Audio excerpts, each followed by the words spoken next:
Linda que a gente está recebendo aqui, que como a gente já falou, também foi responsável pelo sucesso da Mama em 2015. Tudo bom, doutora Maitê? Bem-vinda! Bom ano! Bom ano para você também, um excelente ano. Doutora Maitê Pimentel, que é endocrinologista, está com a gente hoje para falar sobre intolerâncias e alergias alimentares, né? Que são muito comuns hoje em dia. A gente encontra uma grande quantidade de pessoas relatando esses problemas, ou uma intolerância, ou uma alergia, mas ao mesmo tempo é muito fácil a gente confundir esses dois problemas, não é isso, doutora? E não saber o que tem. Será que eu tenho alergia? Será que eu tenho intolerância? Ou será que eu não tenho nada, é um desconforto abdominal? Então essa dúvida geralmente é muito comum, prevalente.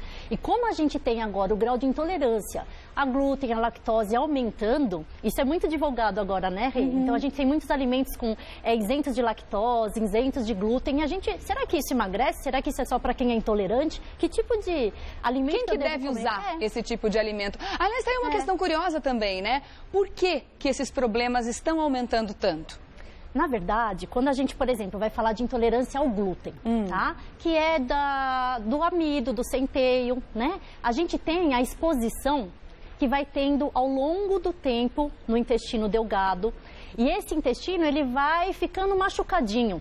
E com o tempo você vai tendo uma intolerância que pode ir aumentando. A mesma coisa com lactose. A gente tem a lactose, intolerância à lactose primária, que é do adulto, que ele vai ficando intolerante com o tempo, porque vai diminuindo a produção da lactase, que é a enzima que quebra a lactose e que vira glicose. Entendi. Então, se o leite entra e você digere ele, aí ele passa normalmente. Se a gente entra o leite, ele não é digerido, quebrado, ele vai descer até o intestino grosso, onde tem mais bactérias, e aí vai fazer aquela decomposição. Ela fermenta muito mais. Fermenta, distensão abdominal, dores, às vezes diarreia, sanguinolenta ou não. E aí a gente tem os problemas de intolerância mais graves, né? Então, na verdade, a gente tem vários tipos de intolerância, Rê. Aqueles que são adquiridas, aquelas são primárias, secundárias. Mas essa que você me perguntou, por que com o tempo pode ir se manifestando? Porque a gente vai criando essa resistência na produção da lactase. Entendi. Por isso que a alimentação, quanto mais variada, melhor sempre, né? Sim, e de pouco e não em grandes quantidades, principalmente com leite. Então tem gente que fala, pare totalmente de tomar leite. Não, você tem que ter moderação, sempre entrar em contato, mas não numa quantidade em excesso. Tá certo. Vamos para o mitos e verdades, então? Muitas perguntas aqui para a doutora Maitê. Pode colocar o primeiro na tela. A intolerância alimentar pode ser confundida com a alergia. Verdade. Verdade? Então, na verdade... Aonde elas se confundem? Por que a gente acha que elas são a mesma coisa? Porque muitas vezes o quê? A alergia, ela é mais grave, Rê. Então, o que acontece? Você tem uma alergia, ou algum alimento, ou alguma substância, qualquer que for a alergia, se isso for muito grave, a gente pode até morrer. Edema de glote, você, né? É alergia. Aquilo é incompatível com o teu corpo. E existem vários graus. A alergia mais severa é a alergia moderada, que você fica meio vermelhinho, com mal-estar, às vezes febril, às vezes com distensão abdominal, que é o que acontece com uma intolerância, por exemplo. Intolerância, você digere o alimento, aquele alimento não é bem reconhecido pelo teu intestino e vai produzir sintomas de não digestão. Então, distensão abdominal, flatulências, irritabilidade, a diarreia, como a gente já falou. Então, às vezes o sintoma é parecido, mas o que é mais grave? A alergia, se for uma alergia grave, ela é mais grave do que a intolerância. Então, é mais fácil a gente confundir uma alergia leve com a intolerância. A alergia grave é inconfundível. Inconfundível. Tá certo. Ok. Vamos dar uma olhada no segundo mito ou verdade? Pais alérgicos têm mais chances de terem filhos alérgicos. Infelizmente, é verdade. É hereditário. É hereditário. Por exemplo, a intolerância ao glúten é o que a gente chama de doença celíaca. É uma doença autoimune. O que é isso? Células que passam de herança genética vão destruir a camada do intestino e você não absorve o glúten. E isso é genético, tanto é que você faz marcadores de sangue, anticorpo, antigliadina, antiendomíase, a gente consegue pesquisar isso geneticamente através do sangue. E isso é passado, então a pessoa não adquire comendo alimento ou não comendo, ela tem essa intolerância. Cada vez que ela se expõe ao glúten, cada vez mais intolerante fica. As camadas do intestino, elas são assim, elas vão deformando e você não absorve mais os nutrientes. Então, a comida passa e não é absorvida. Então, por exemplo, criança, a gente acha que é só distensão, só diarreia, não. Você começa a não mais absorver vitaminas. Então, a pessoa começa a ficar desnutrida? Imagina uma começa a emagrecer? Por exemplo, que você começa a alimentar ela. E ela não ganha peso, não está desenvolvendo o peso e altura que você vai num pediatra, ou que vai ter outros distúrbios, porque doença autoimune você começa a levar outras. Por exemplo, De vitamina, não absorve o ferro, gente. É super difícil para criança que não cresce direito. Não absorve cálcio e vitamina D. Por isso, quanto antes tiver o diagnóstico, melhor para cuidar disso, E né? às vezes você não associa, porque teu filho não está crescendo direito e está se alimentando. Acha que é do jeitinho dele mesmo, né? Às vezes criança tem diarreia no começo, né, de fase de vida, então a gente se confunde bastante. E como que os pais podem perceber? Então, os sintomas geralmente Quais são os sintomas da intolerância ao glúten? Quando você está acompanhando com puericultura, que é a criança fazendo aquela avaliação com o pediatra, a gente, quando é endocrinopediatra, também faz a avaliação do crescimento. Tá. São mais ou menos 26 causas que a gente investiga da criança não estar crescendo direito. Dentre essas causas, a gente investiga a doença celíaca. Então, assim, na verdade, muitas vezes a gente descobre sem ter o sintoma, e sim por uma investigação de não crescimento. Tá. Mas quando a gente tem uma intolerância, a gente tem geralmente esses sintomas da criança. Diarreia, sangue nas fezes, muitos gases. A criança às vezes tem até regurgitação em excesso, icterícia, que é ficar amarelinha, e graus de anemia também. Tá. Mas existe algum exame específico para saber se essa criança tem a doença celíaca? Quando a gente fala em doença celíaca, a gente tem marcadores, que na verdade são esses anticorpos, transglutaminases, anticorpo endomísio e antigliadina. Tá. É fácil de colher no sangue. A gente também tem o teste, quando é mais adulto, que você dá glúten e você faz uma biópsia do intestino delgado. E você vai ver as escovas do intestino. Se elas são maiores, não tem. Se elas são encurtadas, você tem uma intolerância. Tá. E tem outros testes também que a gente faz nas fezes, na urina, que você tem marcadores de acidose, por exemplo, que a gente consegue detectar. Tá certo. Vamos para o terceiro, então? Mais um mito ou verdade na tela. O único modo de combater a alergia é eliminando o alimento da dieta. Mito ou verdade? É verdade.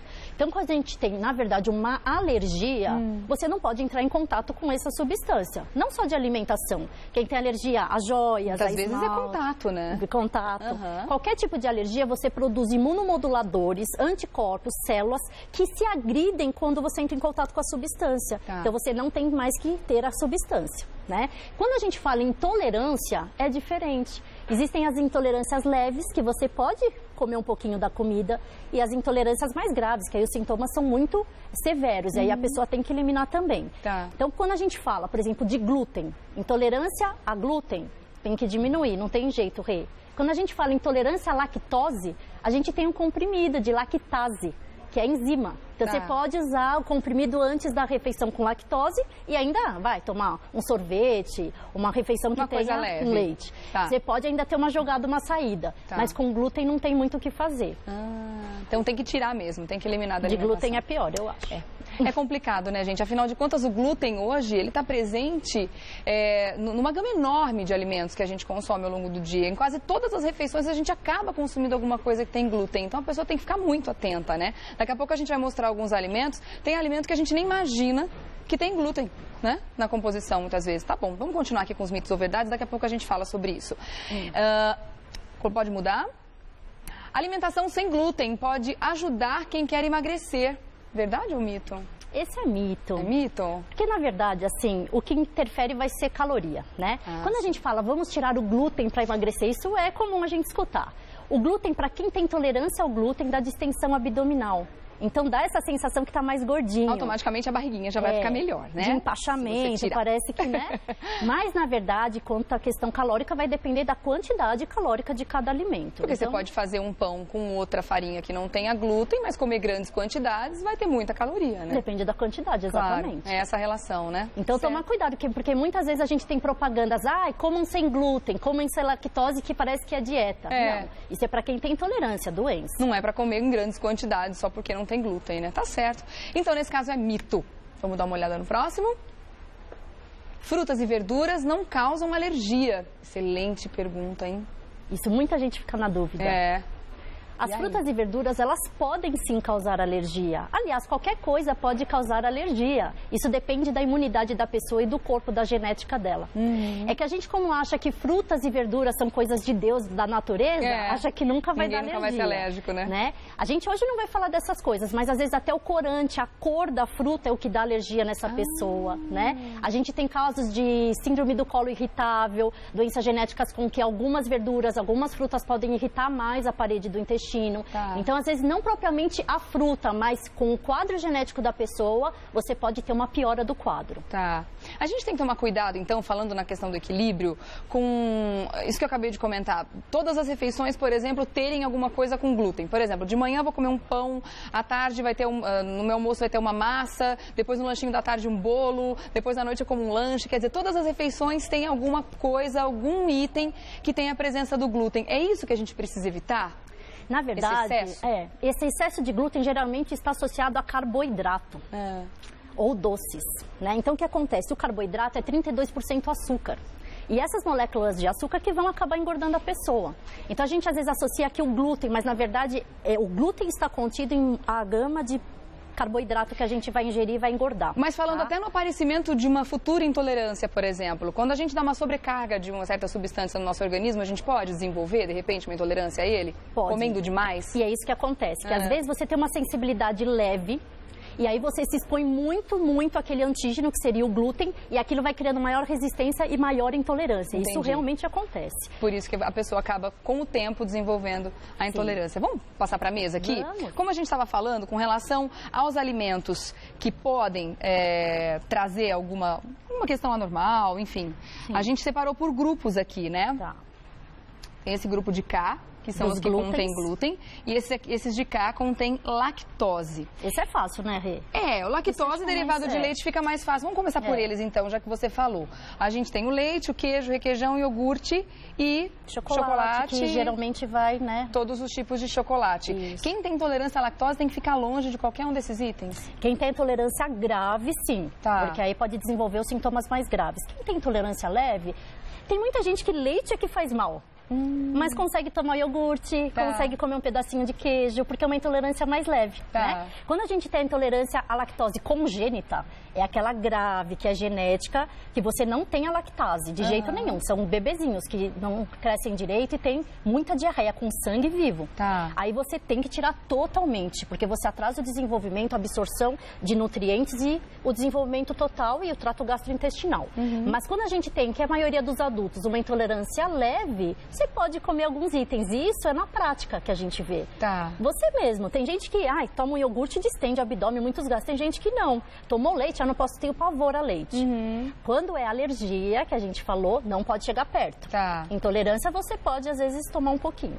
E também existem hoje itens para a gente comprar, como você falou, o leite sem lactose, muitas vezes o queijo que é feito com esse leite, tem vários requeijão. Sem lactose agora, tudo sem lactose. Deliciosos. Então dá pra gente também fazer esse equilíbrio. Se tem uma intolerância leve, toma o leite de manhã, mas à tarde toma um iogurte sem lactose, por exemplo. Dá para equilibrar, né, doutora? Isso tem. Agora, quem tem alergia tem que tomar cuidado, viu? Por quê? Às vezes você vai num restaurante, a mesma panela que você usou para fazer uma alimentação que teve, por exemplo, leite, você pode realmente ter uma alergia. Então, quem tem alergia tem que tomar cuidado até com outros tipos de comida, por causa da execução. Quem tem intolerância não tem tanto problema. Agora, no caso dos bebês que têm intolerância à lactose e precisam, enfim, fazer uso daquele leite especial, que inclusive é caríssimo, a gente sabe que as mães muitas vezes, né, suam a camisa ali, porque realmente não é fácil. Essa intolerância, ela pode desaparecer com o tempo?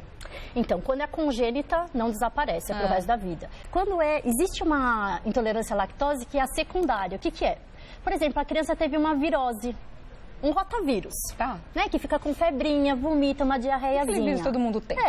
Aí o que acontece? Essa camada do intestino, ela ficou machucada.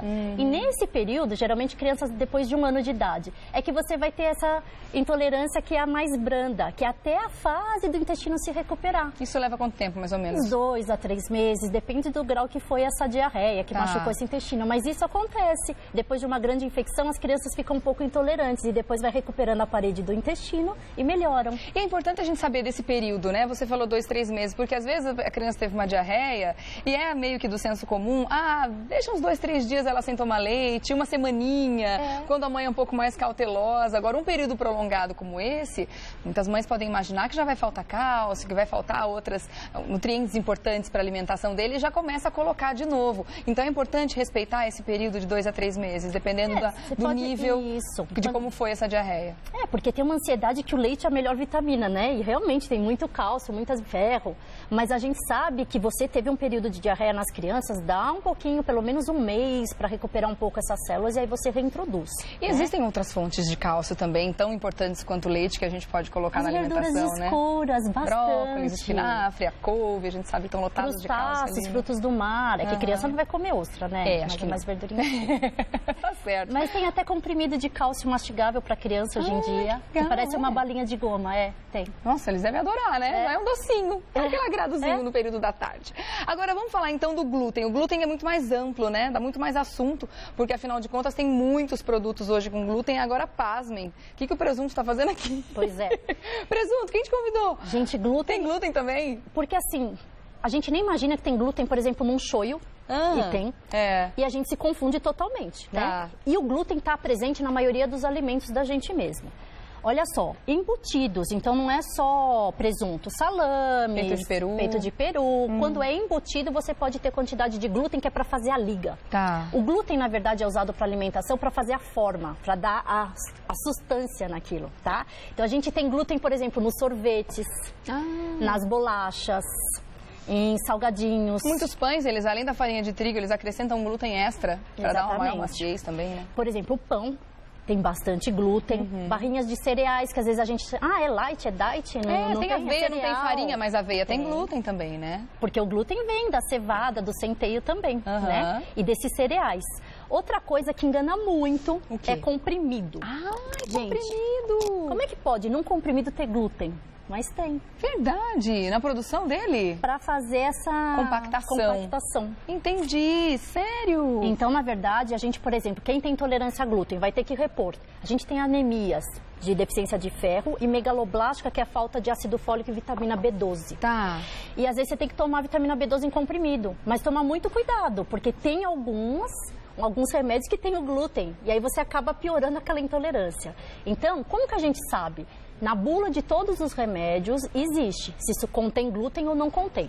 Mas todos os remédios têm a opção sem glúten ou às vezes a pessoa que tem, de repente, um problema celíaco vai ter que tomar o comprimido com glúten de qualquer forma? Então, tem uns que não tem, que geralmente vão ser em gotas.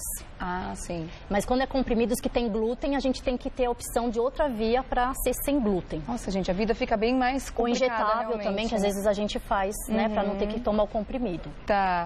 No shoyu também eu fiquei impressionada, né? Porque eu nunca tinha parado para ler, né? O que contém. Na verdade, já li, assim, algumas vezes, porque eu não gosto muito daquele tal de glutamato monossódico e alguns deles têm e outros não, né? Então eu dou preferência para os que não têm.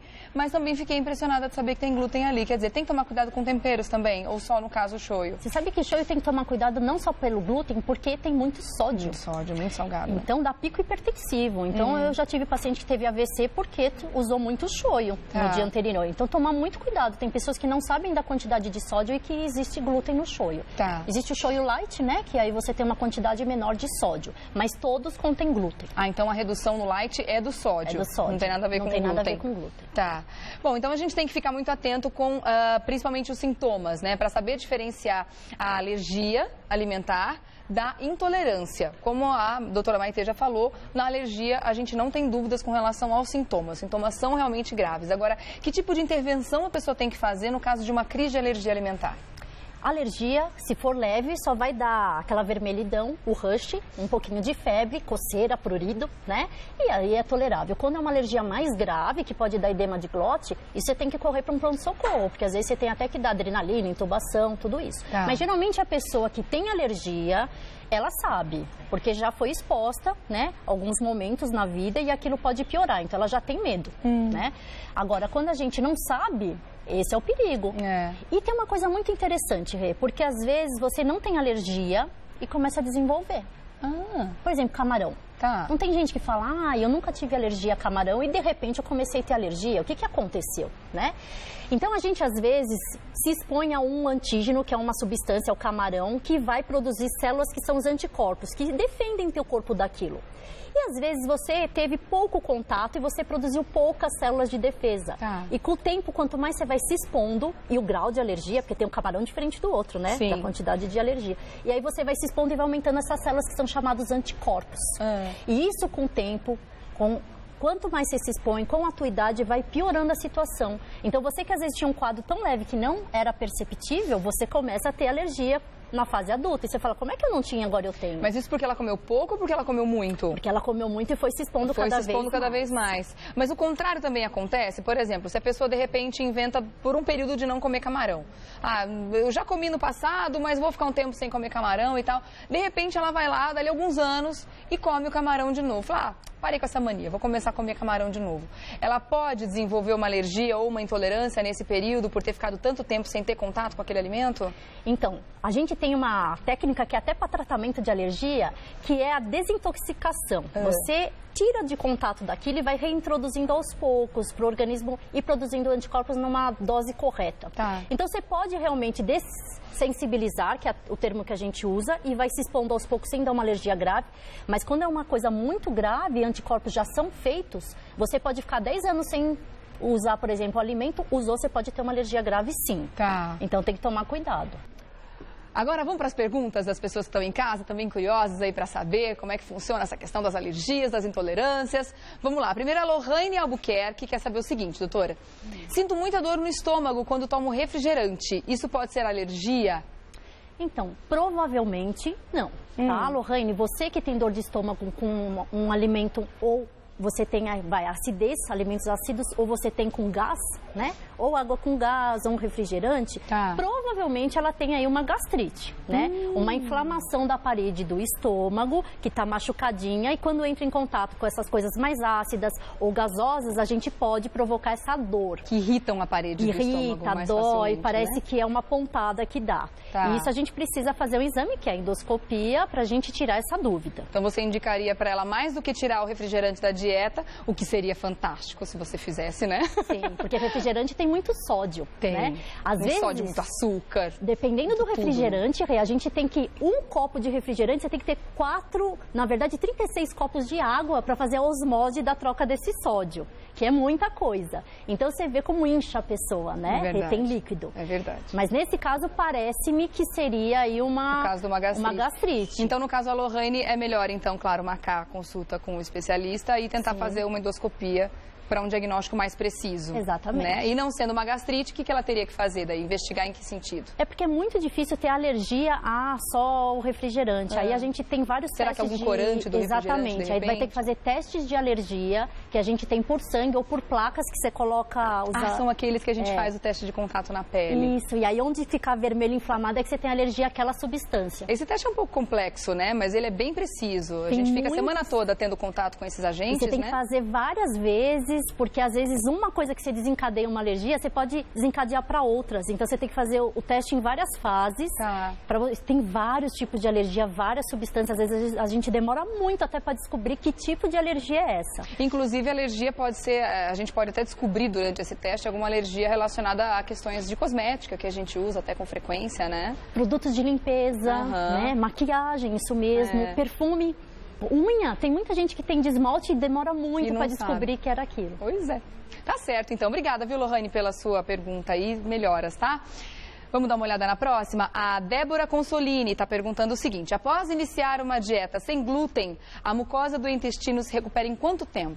Então, isso vai depender do grau de intolerância que você tem. Se é uma coisa que você se expôs há muito tempo, a tua mucosa está muito lesada. Demora, às vezes, de 3 a 6 meses. Mas, geralmente, quando é uma coisa aguda, que, por exemplo, eu falei das crianças, teve uma virose e tudo, você demora de 1 a 3 meses para recuperar.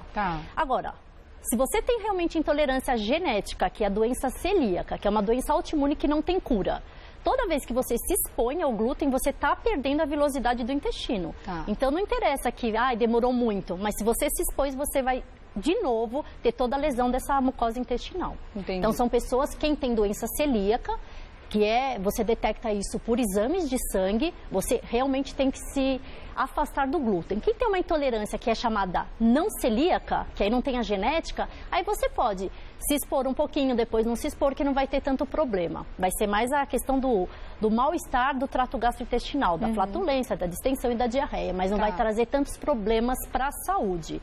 Porque, na verdade, a gente pensa, eu tenho doença celíaca, mas eu gosto de comer, eu fico com um pouco de gases e como.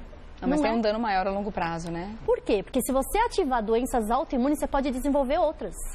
até artrite reumatoide. Tá. Até adenocarcinoma, que é um tipo de câncer de intestino. Tá. A gente tem a desabsorção de vários tipos de vitaminas. Porque você está agredindo o seu organismo diariamente. Ele vai tentar se defender, né? Então, eu acho que isso que as pessoas realmente têm que entender. Tá. Na verdade, quando você tem uma intolerância, alguma doença mais grave, não é só a questão dos sintomas que você está sentindo. Aquilo vai acarretar outros problemas de saúde. Tá.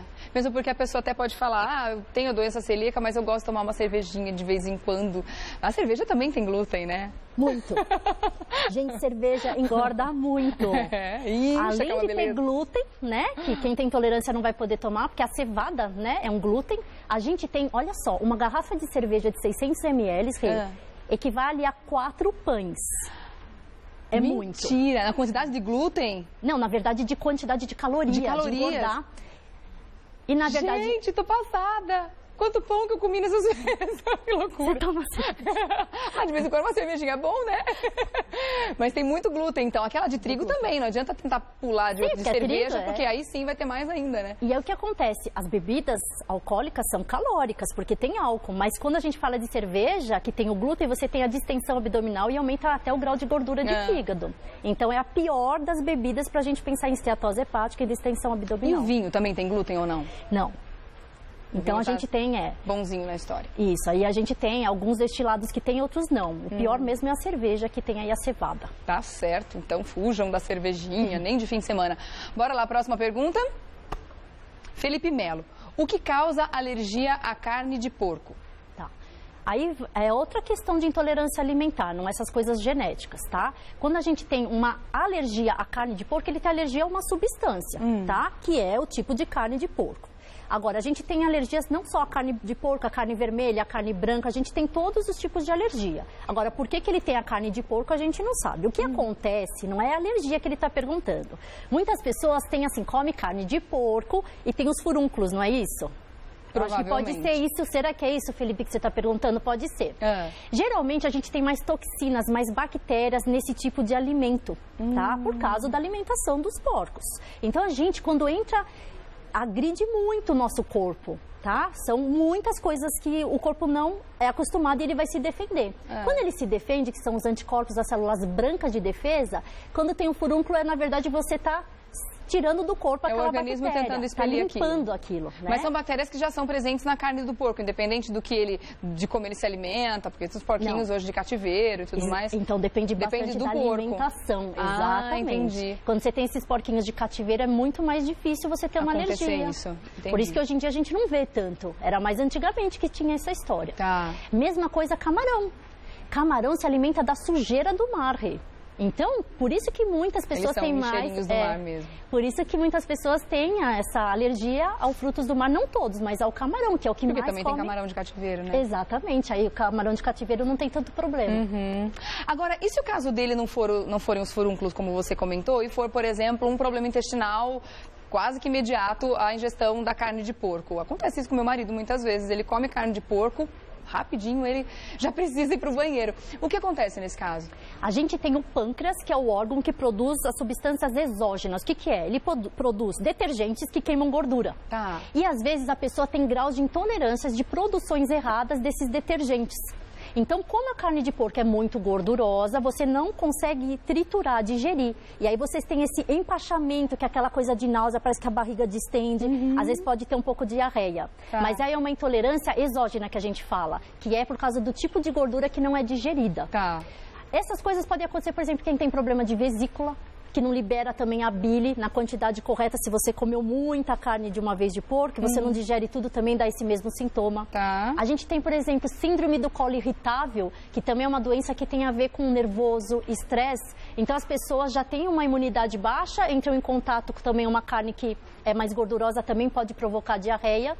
E outras deficiências que a gente tem enzimáticas de vários tipos. Tá certo. Então, é melhor evitar a carne de porco nesse caso. Mas tem testes pra gente fazer. Quando a gente tem uma dúvida se é da carne de porco, se é da gordura, o que é, a gente tem exames para fazer, viu, Rê? E é muito importante vocês de casa saberem que tem que fazer esse exame, inclusive para ter medo, se for uma alergia, entrar em contato de novo. Como a gente sabe que tem coisas que são genéticas, até por causa dos nossos filhos, tomar cuidado de não se expor, às vezes, a algumas substâncias que podem provocar essa alergia, né? Tá certo. Obrigada, então, Felipe Melo, pela sua pergunta. Vamos ver a próxima. A Lívia Santo está perguntando, é possível curar uma alergia a castanhas e nozes? Acho que ela gosta de castanha, né, Lívia? Deve ser duro quando a gente gosta e não poder comer, né? Se realmente você tiver alergia, infelizmente você não pode mais comer, se for alergia. Se for uma intolerância, a gente pode dessensibilizar, tirar e vai vendo qual é o tipo de substância que não é bom para o organismo e você pode até voltar a comer. Mas se for caso de alergia, não tem o que fazer. Tá. Então tem que tirar da alimentação mesmo e procurar saber, de repente, se o bolo, o pão que você está comendo também tem esses ingredientes e passar longe deles, no caso da alergia, né, que pode ser grave. Agora, ainda falando sobre os testes, existe algum tipo de teste muito amplo? Se uma pessoa sente, por exemplo, desconfortos de uma forma geral, mas faz uma alimentação boa, não exagera, né, mas está sempre comendo coisas com glúten, coisas com lactose e tudo mais, e sente desconfortos de uma forma geral no seu dia a dia. Existe algum teste muito amplo que você pode fazer para saber que tipo de intolerância que essa pessoa tem? Tem os testes específicos. Então, por exemplo, de lactose, que a gente falou hoje, tem o teste de tolerância à lactose. Você dá leite para a pessoa e vai ver de 30 em 30 minutos o grau de glicose dessa pessoa no sangue. Se você triturou a lactose em glicose, vai aumentar. Se você não aumentou a glicose, você tem intolerância. Então, a gente, por exemplo, do glúten. Quando é a doença celíaca, é o exame de sangue, que é o anticorpo anti-endomíase, antigliadina, que você consegue detectar. Quando você tem dúvidas, você dá o alimento e faz a biópsia intestinal para ver se aquilo realmente lesou o intestino. E tem colonoscopia, teste de destilose, tem vários testes que a gente faz, mas dá para detectar. Não existe um para ver alergia de forma geral. Quando é específico. A gente tem, por exemplo, dosar IgE no sangue. Você vê que tem atividade de alergia no teu corpo. Mas aí você não consegue detectar o que é. Aí precisa investigar. Aí vai precisar... Indo por exclusão na alimentação. Para os testes de cada vez. O que é mais difícil ainda, né? E quando você não descobre, você vai ter que fazer por exclusão. É isso mesmo, que é o mais difícil. Você vai ter que ir tirando e ver o que realmente causava aquela alergia. O refluxo também é um tipo de sintoma que tem a ver com intolerância de algum tipo de alimento? Muito. E, na verdade, até asma nas crianças pode confundir, né? É mesmo? Criança que tem muita tosse, parece que está asmática, às vezes é uma alergia que ela tem e esse refluxo causa essa mal-estar no esôfago e ela tosse. Então, isso acontece bastante, principalmente em crianças. Certo. Realmente é um assunto... tem mais perguntas? Vamos lá então, tem mais pergunta aqui pra gente na tela. Janaína Topian, existe vacina para alergia? Boa pergunta. Seria bom, né, conseguir curar todas as alergias com a vacina. Tem? Você sabe que existem, né? A gente é um mundo que ainda não está assim, tem a vacina que é plenamente satisfatória para tal tipo de alergia. Mas, geralmente, quando a gente tem essa parte de alergias de parte respiratória, de asma, de bronquite, a gente consegue algumas vacinas. Tem até vacinas para herpes zoster agora que estão sendo desenvolvidas. Existe. Agora, quando a gente fala... Vacina para intolerância à lactose não existe. Vacina para intolerância a glúten não existe. Você, na verdade, vai ter que deixar de se expor, de entrar em contato com a molécula. Aquele agente alergênico, no caso, né? Como eu ia dizer, realmente é um assunto que a gente precisa ter informação na mão para parar de agredir o nosso organismo. Porque assim como o alimento pode ser o nosso aliado, ele pode ser o nosso inimigo, né? E como você já comentou, a longo prazo a gente pode desenvolver uma doença muito pior, né? Que vai comprometer muito mais a nossa saúde, né? Se tivesse tirado esse alimento antes, teria uma qualidade de vida muito melhor no futuro, né, doutora? E é tão fácil, né, Rê? A gente tem hoje em dia esses testes que são, assim, acessíveis a todo mundo. Não é uma coisa muito mirabolante, uma coisa genética, não. É uma coisa que você tem a oportunidade de fazer e tirar suas dúvidas. Quando a gente tem um problema, Rê, eu acho que a primeira coisa é detectar qual é o problema exato. A partir daí você vai fazer o tratamento. Porque muitas pessoas, eu tenho alergia, começa a parar de comer tudo, começa, né, e não sabe o que está fazendo e muitas vezes acaba entrando na moda ou na onda, né, do que está se fazendo hoje. Muito está se falando em alimentos sem glúten, muito se fala em alimentos sem lactose, mas sem saber da real necessidade que você tem de eliminar. Quanto você pode aguentar dessa substância por dia? Por isso que é tão importante investigar cada caso individualmente, né? Porque cada indivíduo, como a gente sempre diz, é um universo. Agora, qual é o profissional que pode ajudar a gente nisso? Endocrinologista, com toda certeza, mas nutricionistas, tem que ser uma questão multidisciplinar com vários profissionais? Então, quando a gente tem alergias e intolerâncias, tem que fazer os testes que o endocrinologista ou o alergista pode pedir, né? E quando a gente vai falar da dieta, sim, o endócrino sempre tem o auxílio de um nutricionista para falar, tá, você não pode comer isso, mas o que eu posso comer então? O que sobrou? E aí a gente vai orientar a dieta, como ver a bula dos alimentos, né? Porque às vezes você sabe que não pode, mas e aí, como é que eu sei se... Por exemplo, o remédio, eu não sei se tem glúten, se não tem. Então, toda essa orientação, não só de dieta, mas do teu dia a dia, aí vai passar com o nutricionista e com o endocrinologista junto. Tá certo. Última pergunta, vamos dar uma olhadinha aqui? A Luísa Lobos está querendo saber o seguinte: meu filho tem 6 anos e é alérgico a corantes e conservantes. Ele ficou 1 ano sem comer nada que contém os mesmos e mesmo assim continua com a alergia. Existe outro tratamento? Obrigada, Luísa, pela sua pergunta. Luiz, é difícil, ainda mais com criança, né? Que a gente, às vezes eles querem e a gente não tem muita opção, a gente fica morrendo de dó. Mas enfim, se ele realmente tem alergia a algum tipo de corante, a gente vai ter que saber qual é esse tipo de corante, que pelo teste eu acho que você já deve ter descoberto, né? E você vai ter que afastar a criança. Tá. Existe a possibilidade de a fase imunológica, que é a criança, ela é mais ativa, Rê. Então criança tem mais alergia do que adulto, você já percebeu isso? É verdade. Criança geralmente. Então, contato de pele, vira e mexe, aparece uma vermelhidão do nada, você não sabe de onde veio, mas alguma reação do corpinho deles nessa fase, né? Porque criando imunidade. Isso. Então, quando se expõe a alguma coisa muito diferente, eles criam aqueles anticorpos de uma forma revolucionária, devastadora, e às vezes pode ter mais alergia nessa fase. E com o passar da idade, isso vai melhorando sim. Mas isso é uma questão de acompanhar, né? Mas tem esperança, porque teu filho realmente pode ter a possibilidade de um dia entrar em contato com algumas coisas do corante que ele não vai ter mais alergia. Isso existe. E se for algum corante artificial? A gente sabe que tem tanto alimento hoje que a gente já devia evitar desde a infância, né? Que existem esses corantes, que é difícil nesse período agora com a criança fazer com que ele entenda que o amiguinho pode, ele não, mas no futuro para ele pode ser até melhor, né, doutora? Às vezes, por exemplo, eu tenho pacientes diabéticos tipo 1, né? Que falam: ai, é tão ruim ser diabético, realmente tem essas questões que não são legais de evitar alguns alimentos, mas a dieta fica tão perfeita, é tão saudável, é isso que você está falando. Quando a gente tem, às vezes, uma doença, uma alergia, uma intolerância, a gente começa a perceber o que é certo comer. É verdade. Né? É verdade. As coisas naturais, as verduras, as frutas, as proteínas, sem tanto embutido, sem tantos conservantes, sem tantas coisas industrializadas. E, às vezes, você ter uma doença, você acaba se tornando uma pessoa até mais saudável. Mais saudável do que aquela que come de tudo, usa e abusa de coisas industrializadas, realmente. Mesmo porque tem alguns alimentos que são muito controversos, né? A questão do leite, por exemplo.